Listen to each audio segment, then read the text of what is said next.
स्वागत है आपका हमारे YouTube चैनल ईश्वर के मार्ग में।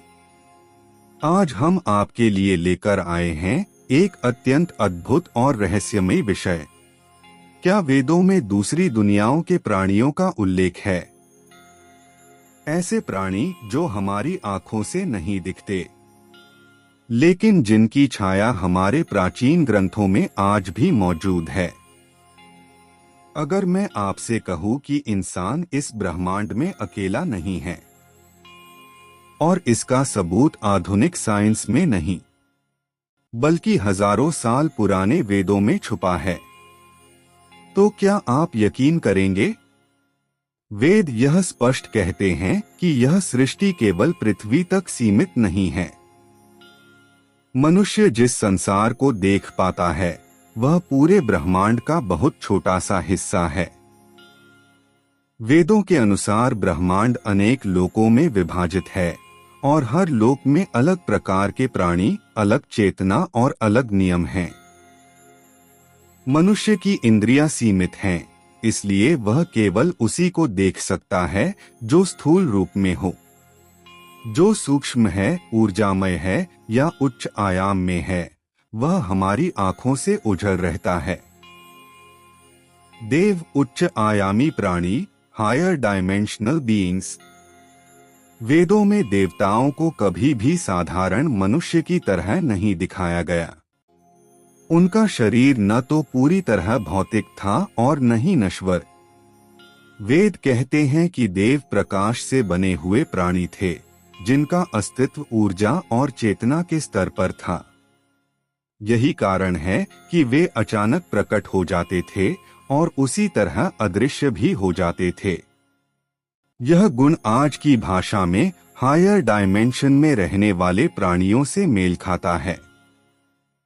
देव आकाश में विचरण करते थे और विमानों में यात्रा करते थे। ये विमान सामान्य यंत्र नहीं थे, बल्कि ऐसे यान थे जो मन की इच्छा से चलते थे, दिशा और गति को स्वयं नियंत्रित कर सकते थे।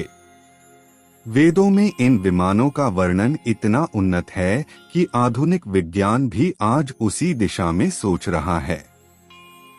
यह संकेत देता है कि देवों की तकनीक हमसे हजारों नहीं बल्कि शायद लाखों साल आगे थी। देवताओं की सबसे बड़ी विशेषता थी मन से संवाद। वे बोलते नहीं थे, बल्कि चेतना के माध्यम से विचारों का आदान प्रदान करते थे। आज विज्ञान इसे टेलीपैथी कहता है, लेकिन वेदों में इसे स्वाभाविक शक्ति माना गया है। यही कारण है कि देव और ऋषि बिना शब्दों के भी एक दूसरे को समझ लेते थे। वेद यह भी बताते हैं कि देवों का समय हमारे समय से अलग था। जहां मनुष्य कुछ दशकों में बूढ़ा हो जाता है, वहीं देवों के लिए हजारों वर्ष एक क्षण के समान थे। यह समयांतर इस बात का संकेत हो सकता है कि देव अलग टाइम डायमेंशन में रहते थे, जहां समय की गति पृथ्वी से भिन्न थी। देव कभी भी स्वयं को सर्वशक्तिमान नहीं कहते। वे स्वयं को ब्रह्मांड के नियमों का पालन करने वाला प्राणी मानते हैं। यह बात उन्हें काल्पनिक देवताओं से अलग करती है। वेद कहते हैं देव भी नियमों से बंधे हैं, बस वे नियमों को मनुष्य से बेहतर समझते हैं। सबसे रहस्यमयी बात यह है कि देव बार बार पृथ्वी पर आते थे, लेकिन हमेशा के लिए नहीं रहते थे। वे आते थे, ज्ञान देते थे, दिशा दिखाते थे और फिर लौट जाते थे। यह बिल्कुल वैसा ही है जैसे कोई उन्नत सभ्यता किसी कम विकसित ग्रह का मार्गदर्शन करे। शायद देव भगवान नहीं थे, शायद वे हमसे कहीं आगे के उच्च आयाम में रहने वाले प्राणी थे। असुर दूसरी सभ्यता के शक्तिशाली प्राणी। Asuras powerful beings from another civilization. वेदों में असुरों को केवल राक्षस कहना एक बहुत बड़ी भूल है। असुरों का वर्णन साधारण, अज्ञानी या जंगली प्राणियों के रूप में नहीं, बल्कि अत्यंत बुद्धिमान, शक्तिशाली और उन्नत सभ्यता के रूप में किया गया है। असुर शब्द का अर्थ ही होता है बल, ऊर्जा और सत्ता से युक्त प्राणी। वेद बताते हैं कि असुरों की सोच देवों से अलग थी, लेकिन वे कमजोर या मूर्ख नहीं थे।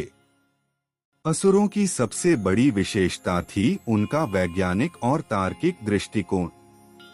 जहां देव चेतना और नियमों के मार्ग पर चलते थे, वहीं असुर शक्ति, तकनीक और नियंत्रण में विश्वास रखते थे। उनके पास ऐसे अस्त्र शस्त्र थे जिनका वर्णन आज के आधुनिक हथियारों से मेल खाता है। ऊर्जा से चलने वाले अस्त्र, आकाशीय हथियार और दूर से विनाश करने वाली शक्तियां। यह संकेत करता है कि असुरों की तकनीक अत्यंत उन्नत थी। वेदों और पुराणों में असुरों के लोक का वर्णन भी मिलता है। कहा गया है कि वे पाताल, अंतरिक्ष या पृथ्वी से अलग क्षेत्रों में रहते थे। पाताल का अर्थ केवल नीचे नहीं, बल्कि एक अलग लोक या अलग आयाम भी हो सकता है। संभव है कि असुर किसी दूसरे ग्रह या दूसरी दुनिया की सभ्यता हो, जिनका संपर्क पृथ्वी से हुआ। असुरों के शरीर का वर्णन भी अलग है।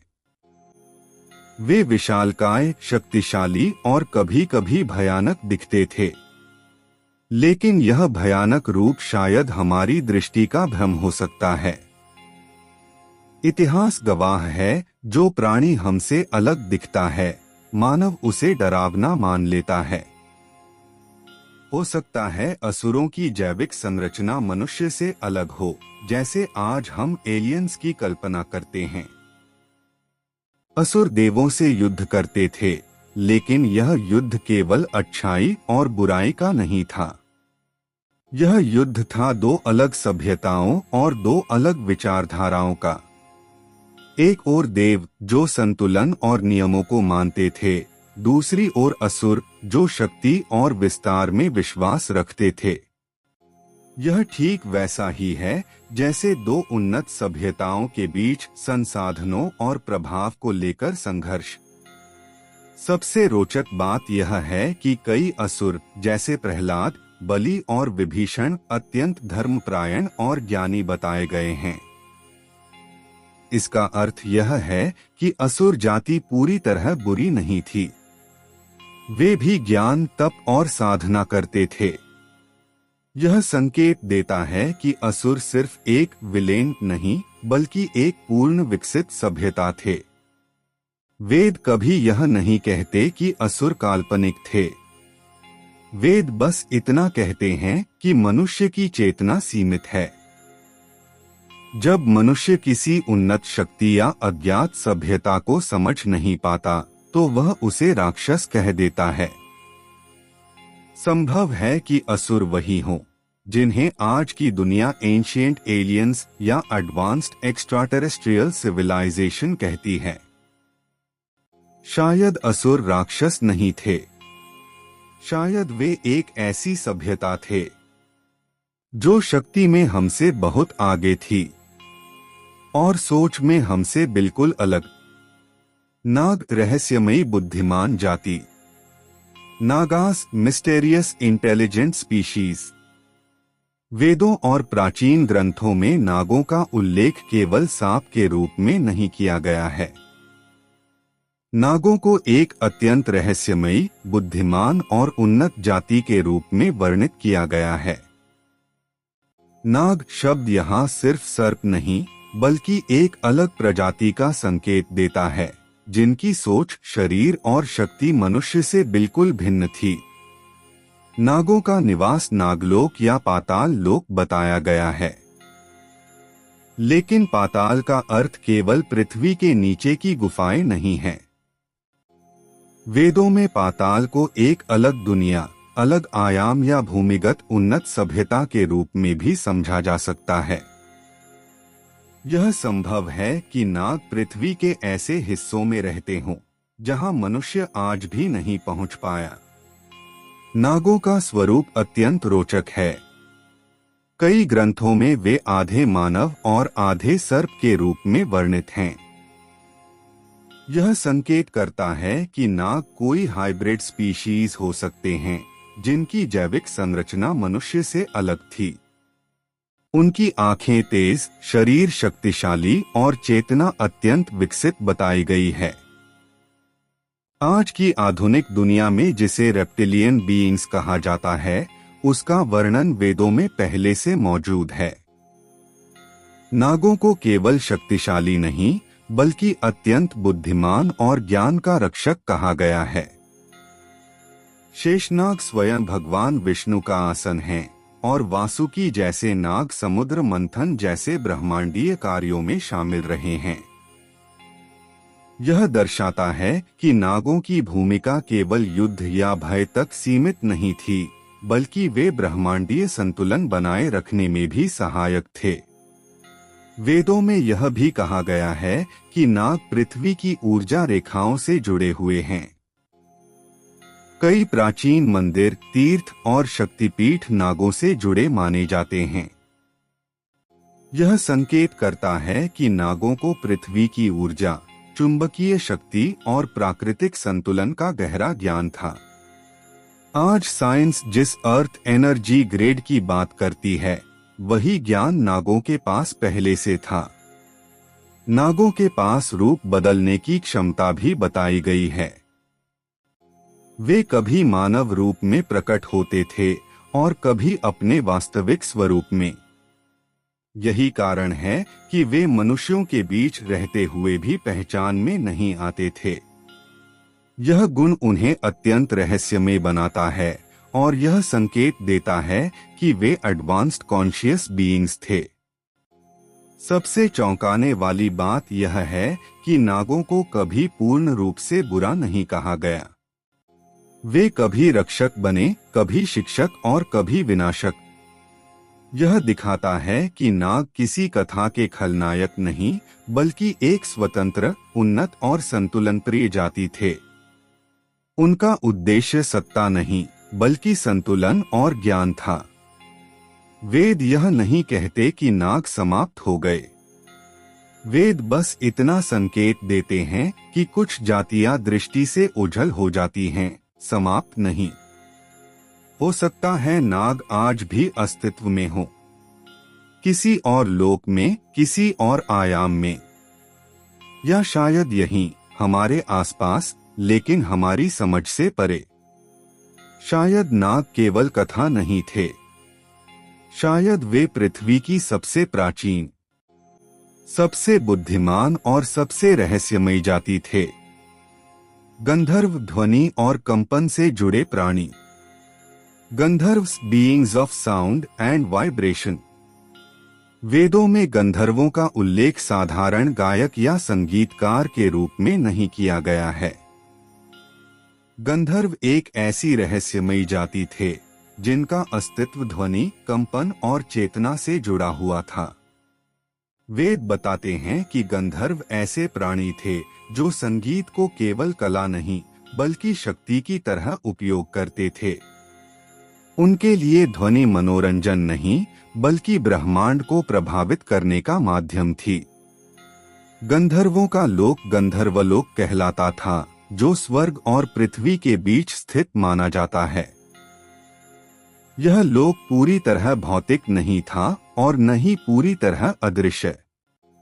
इसका अर्थ यह हो सकता है कि गंधर्व एक अलग आयाम, डिफरेंट डायमेंशन में रहते थे, जहां कंपन और ऊर्जा का स्तर मनुष्य से भिन्न था। इसलिए वे कभी दिखाई देते थे और कभी अचानक अदृश्य हो जाते थे। वेदों में बताया गया है कि गंधर्वों का शरीर पूरी तरह स्थूल नहीं था। वे प्रकाश और ध्वनि से बने हुए प्रतीत होते थे। यही कारण है कि वे बिना किसी वाहन के भी आकाश में विचरण कर सकते थे। आज की आधुनिक भाषा में कहें तो गंधर्व फ्रीक्वेंसी बेस्ड बीइंग्स हो सकते हैं, ऐसे प्राणी जो ठोस शरीर के बजाय तरंगों और ऊर्जा के रूप में अस्तित्व रखते हों। गंधर्वों की सबसे अद्भुत शक्ति थी ध्वनि द्वारा चेतना को बदलना। उनके संगीत से मनुष्य का मन शांत हो जाता था कभी ध्यान में चला जाता था और कभी भयभीत भी हो उठता था। वेदों में उल्लेख है कि गंधर्वों का संगीत प्रकृति को प्रभावित कर सकता था, वर्षा, वायु और वातावरण तक को। आज विज्ञान भी मानता है कि ध्वनि और फ्रीक्वेंसी पदार्थ पर प्रभाव डाल सकती है। कई ग्रंथों में गंधर्वों को देवों का संदेशवाहक भी कहा गया है। वे देवों और मनुष्यों के बीच संवाद का कार्य करते थे।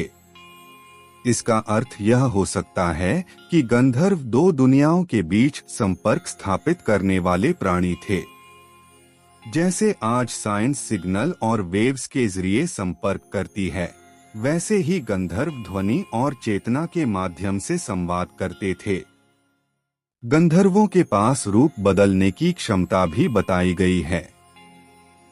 वे कभी मानव जैसे दिखाई देते थे और कभी केवल प्रकाश या ध्वनि के रूप में महसूस होते थे। यही कारण है कि उन्हें पकड़ना या स्थायी रूप से देख पाना संभव नहीं था। यह गुण उन्हें अत्यंत रहस्यमयी और उन्नत बनाता है। वेद यह भी संकेत देते हैं कि गंधर्वों का ज्ञान केवल संगीत तक सीमित नहीं था। वे ब्रह्मांडीय नियमों, समय और चेतना को समझने वाले प्राणी थे। संभव है कि वे उस स्तर की सभ्यता से आए हों जहां विज्ञान और आध्यात्म एक ही चीज थे, अलग अलग नहीं।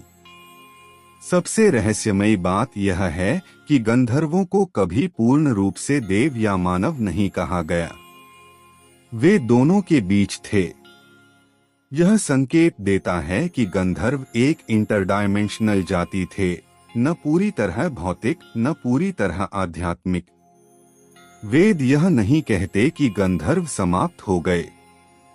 वेद केवल यह कहते हैं कि कुछ जातियां मानव इंद्रियों की सीमा से बाहर चली जाती हैं।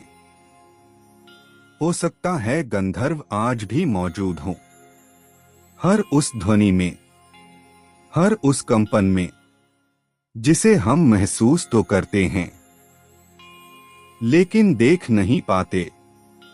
शायद गंधर्व केवल संगीतकार नहीं थे, शायद वे ध्वनि के माध्यम से ब्रह्मांड से संवाद करने वाली एक उन्नत जाति थे।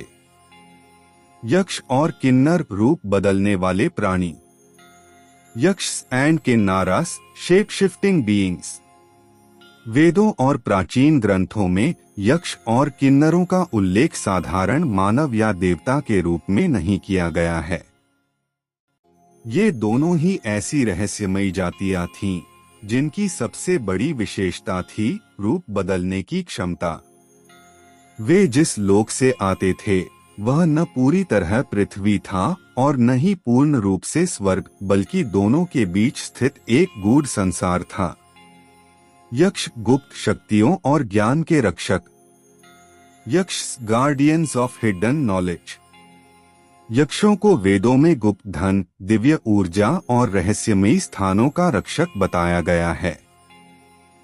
वे जंगलों, पर्वतों, गुफाओं और मंदिरों के आसपास विचरण करते थे। यक्ष अक्सर मनुष्यों के सामने साधारण मानव के रूप में प्रकट होते थे, लेकिन आवश्यकता पड़ने पर वे अपना वास्तविक शक्तिशाली रूप दिखा सकते थे। यक्षों की शक्ति केवल शारीरिक नहीं थी, बल्कि वे मानसिक और ऊर्जात्मक स्तर पर भी अत्यंत सक्षम थे। वे मनुष्य की सोच को पढ़ सकते थे, भ्रम उत्पन्न कर सकते थे और समय स्थान की अनुभूति को बदल सकते थे। यह संकेत देता है कि यक्ष एडवांस्ड कॉन्शियस बीइंग्स थे, जिनकी चेतना सामान्य मानव से कहीं अधिक विकसित थी। किन्नर आधे मानव आधे दिव्य प्राणी। Kinnaras half human half divine beings. किन्नरों का वर्णन अत्यंत विचित्र और आकर्षक है। ग्रंथों में उन्हें आधे मानव और आधे पशु या पक्षी के रूप में दर्शाया गया है। कई बार उन्हें पंखों के साथ उड़ते हुए बताया गया है। यह संकेत करता है कि किन्नर कोई हाइब्रिड स्पीशीज हो सकते हैं, जिनकी जैविक संरचना सामान्य मनुष्य से भिन्न थी। किन्नर संगीत, नृत्य और दिव्य उत्सवों से जुड़े हुए थे, लेकिन वे केवल कलाकार नहीं थे। वे चेतना को ऊंचे स्तर पर ले जाने वाले प्राणी थे। उनका संगीत और स्वरूप मनुष्य के मन को बदल सकता था, जैसे वे किसी दूसरे लोक की अनुभूति करा रहे हों। रूप बदलने का रहस्य, the mystery of shape shifting. यक्ष और किन्नर दोनों में यह समानता थी कि वे अपना रूप बदल सकते थे। कभी वे मानव जैसे दिखते थे, कभी दिव्य और कभी रहस्यमयी। यह गुण दर्शाता है कि वे मल्टीडायमेंशनल या इंटरडायमेंशनल प्राणी हो सकते हैं, जो अपनी चेतना के स्तर के अनुसार स्वरूप बदलते थे। आज की भाषा में कहें तो यक्ष और किन्नर शेप शिफ्टिंग बीइंग्स थे, ऐसे प्राणी जो ऊर्जा, चेतना और जैविक संरचना को नियंत्रित कर सकते थे। देवों और मनुष्यों के बीच की कड़ी, the link between gods and humans. यक्ष और किन्नर देवों और मनुष्यों के बीच की कड़ी थे। वे संदेशवाहक, रक्षक और मार्गदर्शक की भूमिका निभाते थे। यही कारण है कि वे न पूरी तरह देव कहलाए, न पूरी तरह मानव। वेद यह संकेत देते हैं कि ये जातियां समाप्त नहीं हुईं, बल्कि दृष्टि से ओझल हो गईं। संभव है कि वे आज भी अस्तित्व में हों, किसी और लोक में, किसी और आयाम में, या शायद हमारे आसपास, लेकिन हमारी चेतना की सीमा के बाहर। शायद यक्ष और किन्नर केवल कथाओं के पात्र नहीं थे। शायद वे रूप बदलने वाली एक उन्नत और रहस्यमयी जाति थे। पितरी शरीर से परे चेतना, English Pitris, conscious beings beyond the physical body. वेदों में पितरी को केवल मृत पूर्वज नहीं कहा गया है, बल्कि उन्हें एक अलग प्रकार की चेतन सत्ता माना गया है। पितरी ऐसे प्राणी हैं जिनका अस्तित्व शरीर से नहीं, बल्कि चेतना, स्मृति और ऊर्जा से जुड़ा हुआ है। वे न तो पूरी तरह भौतिक हैं और न ही पूर्ण रूप से अदृश्य, बल्कि दोनों के बीच की अवस्था में स्थित हैं। वेद बताते हैं कि पितृलोक में निवास करते हैं। यह लोक न स्वर्ग है, न पृथ्वी, बल्कि एक ऐसा आयाम है जहां आत्मा अपनी यात्रा के अगले चरण की प्रतीक्षा करती है। पितृलोक को कई बार प्रकाश, शांति और स्मृति से भरा हुआ बताया गया है। यह संकेत देता है कि पितरी इंटरडिमेंशनल कॉन्शियस बीइंग्स हो सकते हैं, जो अलग समय और स्थान के नियमों में रहते हैं। पितरी सीधे दिखाई नहीं देते, लेकिन उनका प्रभाव अनुभव किया जा सकता है।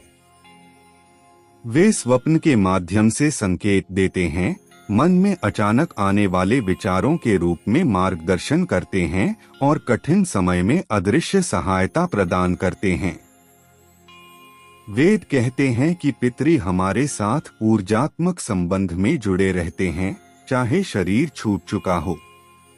वेदों में पितृपूजन और श्राद्ध का विशेष महत्व दिया गया है। यह केवल परंपरा नहीं, बल्कि ऊर्जा संतुलन की प्रक्रिया है।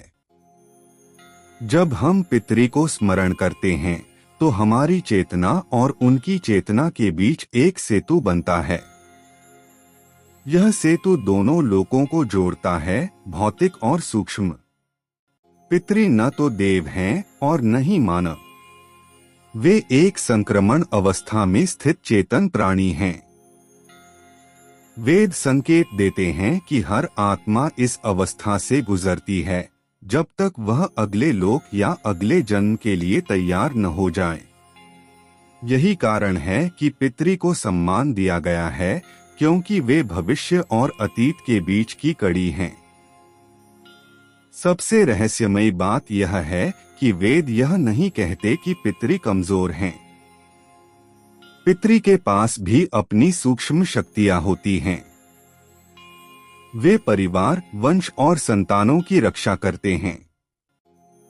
कई बार अचानक बच जाना, सही समय पर सही निर्णय लेना, इसे पितृकृपा कहा गया है।